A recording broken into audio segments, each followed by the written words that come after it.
Details about an offshore trust linked to former South African President Nelson Mandela have emerged from the Paradise Papers, a trove of financial records from the offshore law firm Appleby. The Mad Trust, believed to short for Mandela's clan name, Madiba, was set up in 1995 in the Isle of Man, a British dependency in the Irish Sea. The previous year, the anti-apartheid revolutionary Mandela became South Africa's first post-apartheid president.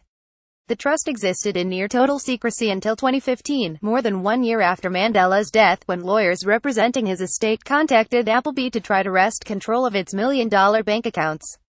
A summary of the case contained within an Appleby spreadsheet from the Paradise Papers labeled the case highly confidential. On one side, Mandela's estate argued that the trust and money it held belonged to the former president. On the other, Mandela's one-time friend, lawyer and Mad Trust administrators said the money was for charity, not Mandela. The lawsuit underscores the shadowy ownership rules of offshore trusts, popular entities often used to manage personal wealth or hide money from creditors, former spouses or courts. In 2015, lawyers for Mandela's estate filed a lawsuit in South Africa against the late president's estranged former lawyer, Ismail Ayob, to force the money's return. Ayob created the Mad Trust without Mandela's consent, lawyers argued, and its bank accounts, which at one point held $2.1 million, belonged to Mandela.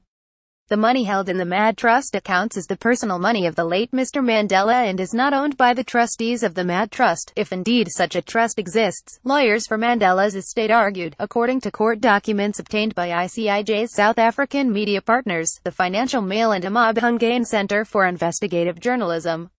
Ayob, the signatory of the Mad Trust, testified that he created the trust at Mandela's request to receive personal donations. Money came from foreign beneficiaries, Ayob said in his court affidavit, invariably in large currency amounts via check or bank drafts made out in Mandela's name. Mandela wanted the trust created so that he could give away money to people abroad, who'd been good or needed it. He was always very generous, Ayob told icijUs media partner The Financial Mail in an interview. Part of the money in the Mad Trust went to the widow of Erich Honecker, the last president of East Germany, Ayob told the Financial Mail. At the time, she was really struggling, as she had no pension, Ayob told the Financial Mail. So Mandela said he'd like to assist her, he said. Mr. Mandela, as a trained lawyer, was perfectly familiar with the concept of a trust, Ayob wrote in a court affidavit. In fact, I formed some 30 trusts on his instructions. Lawyers for Mandela's estate countered that Abe's version of events was largely fact-free and unreliable. His assertion that he established the Mad Trust at the request of Mr. Mandela is a good example, the estate's lawyer said in an affidavit.